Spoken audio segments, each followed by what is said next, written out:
Hey guys, what's going on? Welcome back to the YouTube channel. Here we are with episode number 2 of Ask Steve. So today we've got 14 questions. So I'll jump straight into them, but thanks again for sending through your questions. Uh, Question 1, Air Busy. What is your favorite pair of Jordans? I'm not a massive Jordan uh, shoe fan these days, like I used to be probably like 6, 7 years ago. But my favorite pair are Jordan 3s, like the cement greys, and the Jordan 4s I've always been a fan of. I've never really liked too many others.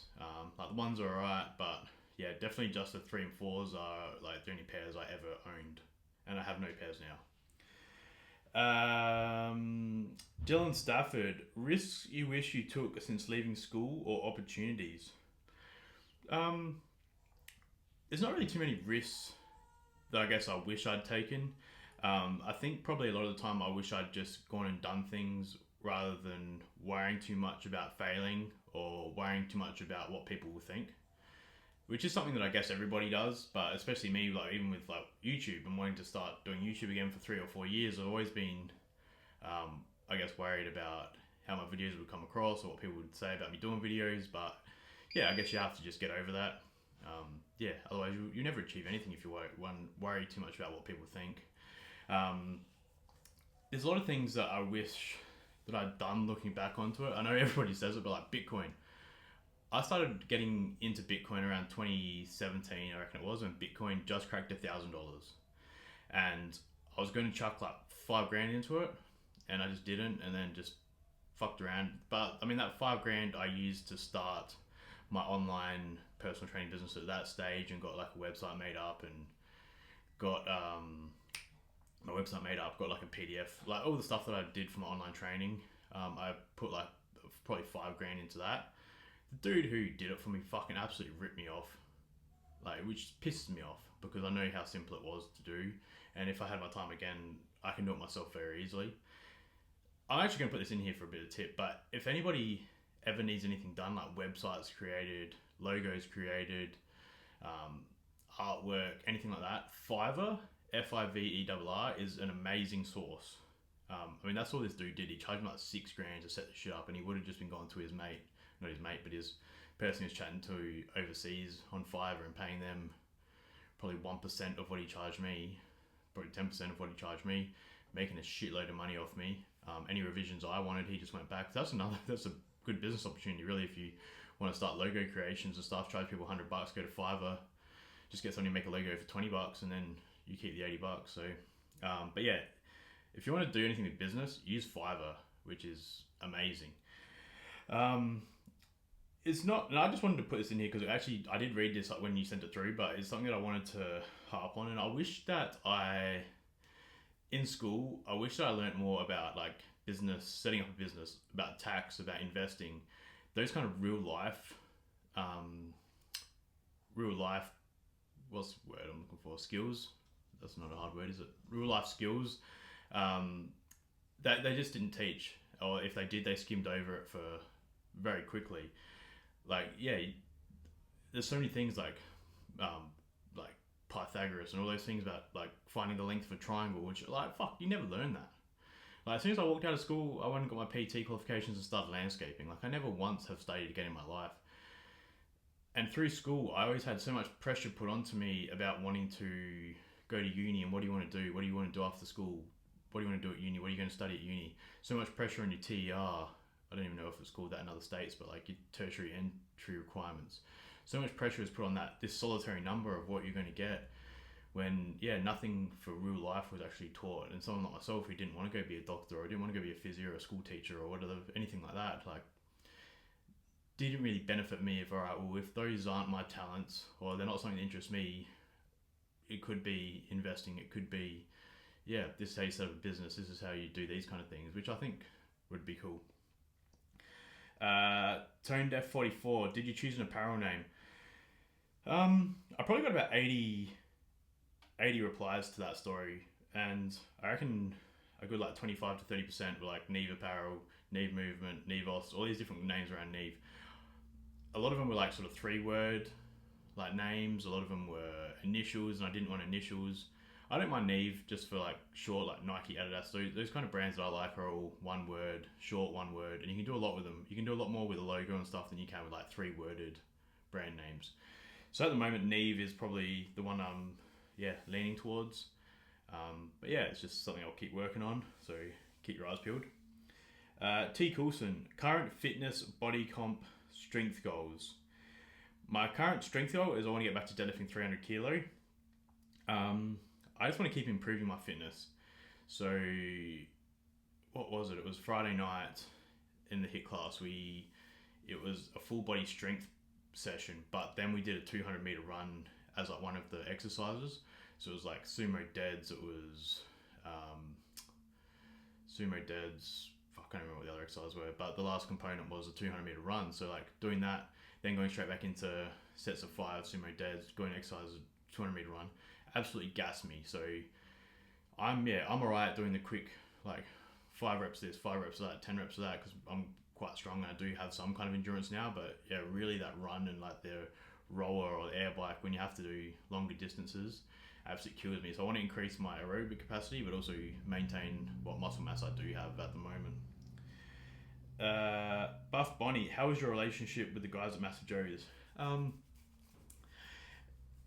It's funny. Well, it's not funny, but like Jez, who was, I think then it was either Jez or Adil, and I should know this, but Jez or Adil, I think it was Jez, was hired just after me to run the warehouse at Massive Joe's, and like Jez is my best mate. So Jez is still my best mate. I speak to him every single day. We still train together. He's my best mate. Adil, also one of my best mates. Speak to him every day. See him once or twice a week. See him at Robbie's getting a haircut. He comes, trains at the gym. Chat to him every day. Chat to him about everything. He's been massive about asking about Paige and all those kind of things. Also, it's Jez because Jez has got 2 kids. But Adil is one of my best mates, and Joel is one of my best mates. So up until a couple months ago, he was the sort of head trainer at my gym. Up until like 2 months ago when he's decided to focus more on his PT business. So yeah, Jez, Joel, and Adil, like my best mates. My relationship's still good with those guys. Not that I don't have a bad relationship with anyone, but they're the 3 guys that I definitely stay the closest, or I do stay closest with. The Meat Tray, favorite gym apparel brand, shorts and shirt/singlets. I don't like any gym apparel brand in particular, because I think that every brand has good quality stuff, and then they have stuff that I would change dramatically for myself. I prefer like oversized tees and like longer length tees and stuff, rather than sort of fitted tees. And a lot of like gym stuff are just fitted tees. I have trouble finding like a good short length I like. Like I've got a pair of Riderwear shorts at the moment. I like the length of them, but they're like fucking lycra pants on me, and I've just gone through there's a hole in the crutch on them. I mainly just wear like Nike t-shirts when I train. Like Nike is probably the main brand I wear in terms of gym apparel. Otherwise basketball singlets. But in terms of favorite gym apparel brand, I'm gonna say Nike. But I love what Live Fit do. I love Live Fit's branding, and I love the Live Fit stuff. And also the Action Stage All American Roughneck branding. I love their stuff as well.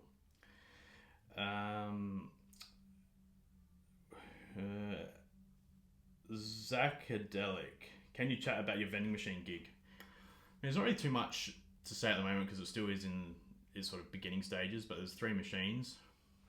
Like I said, it's one of those things where I don't know if it's going to pay off. It's just one of those things I want to try out and see how it goes. There's a lot of massive competition around with people that would have like Coke, and those kind of people that would have, like, you see the vending machines at the airport and vending machines at the hospitals and vending machines in those kind of places, and you're really not going to get into those kind of ones. So it's kind of just about getting a machine and finding a business who would be happy to have a vending machine. I mean, you're going to find businesses, but then you have to find ones where people are actually going to use it.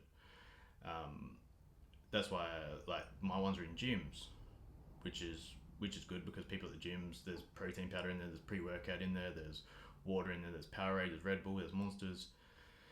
those kind of things are things that people are going to use while they're at the gym, or use after the gym, or before the gym.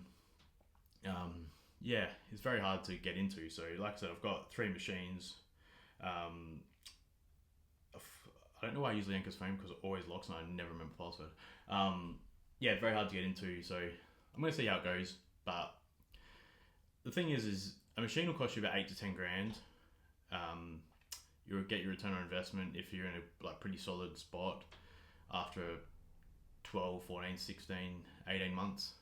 You get your return on investment, and then anything after that will be profit. Obviously, you have to take out the cost of goods. You have to figure out if the person has the vending machine in their business wants a cut of that, if they want a percentage, if they want 10% of the profits, want whatever it may be. So yeah, there's a lot of things.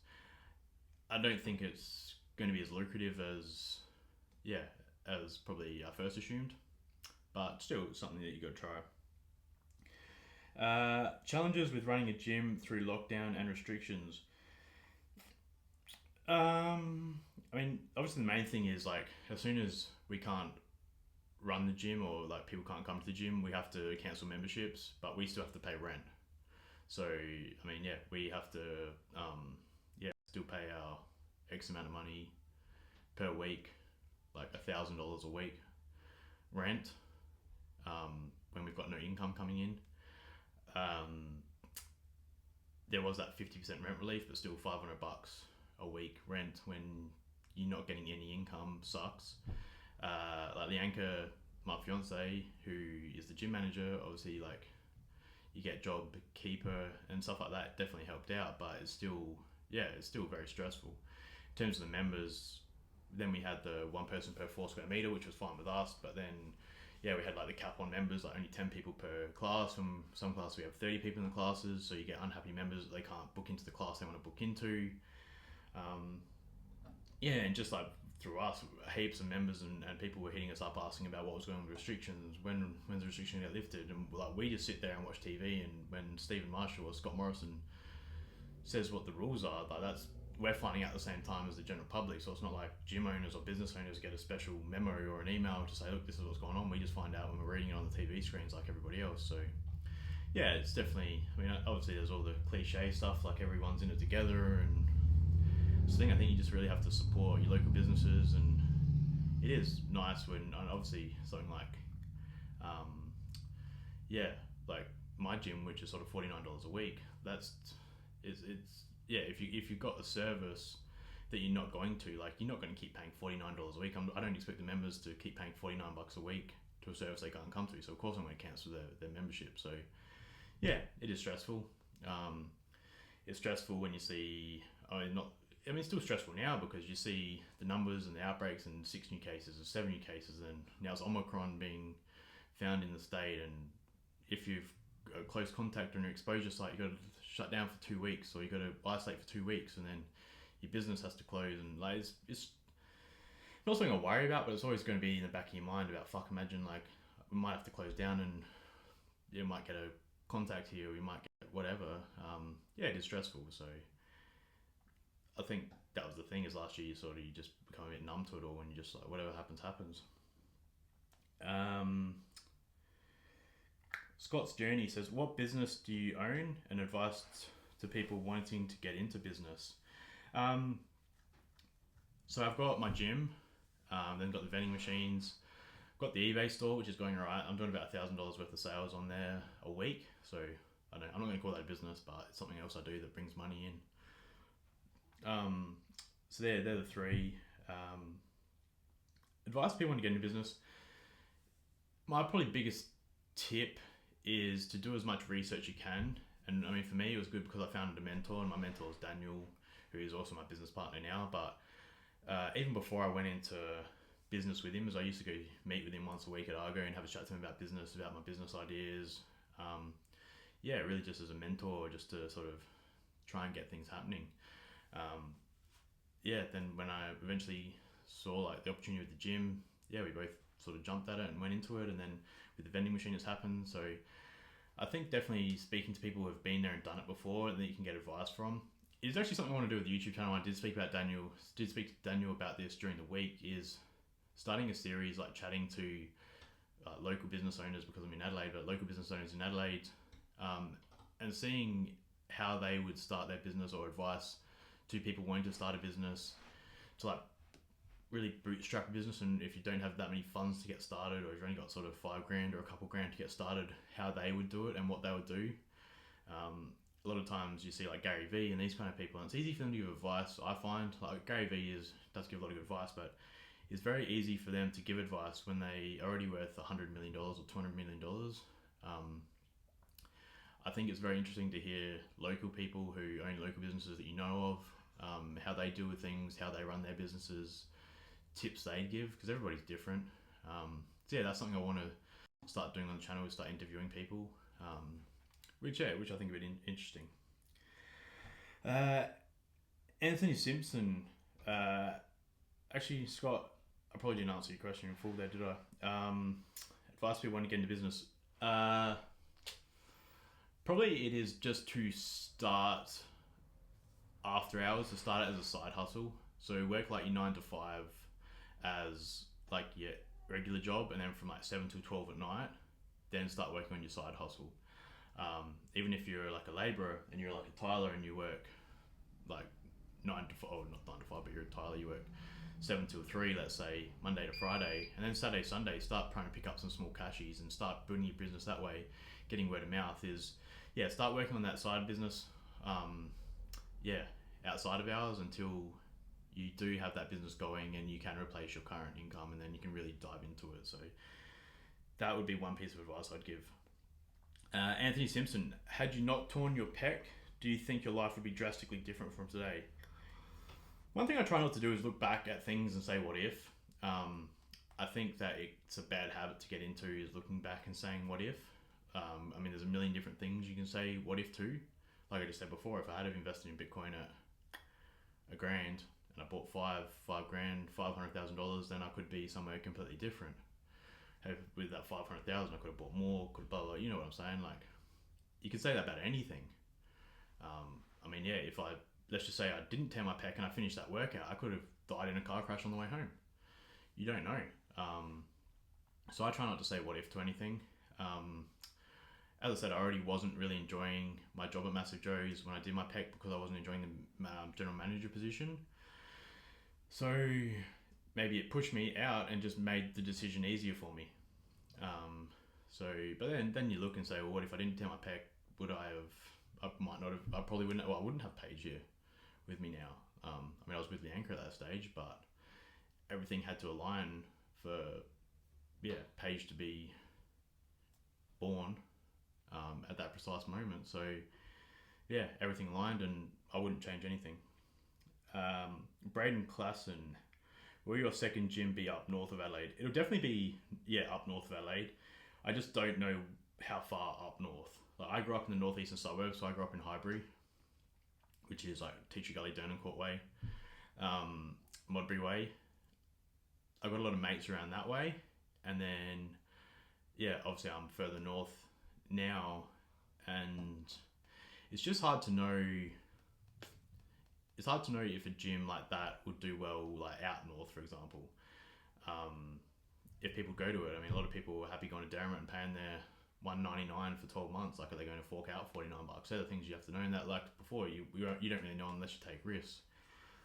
It's funny though, because I've got a lot of mates and like family who live out this way, and if I had $1 for every time that somebody said, I wish your gym was closer because I'd train there, I would be able to afford a new gym out north. And then that's the thing, like, the amount of people that said, like, oh, if you opened a gym, I'd come train. Like, man, the amount of times that this is nothing bad about anybody, but the amount of times I've spoken to people, be it mates or be it just people you run into, they said, oh yeah, I'm going to come check out your gym. I need to come check out your gym. Like, they don't come. That's the thing.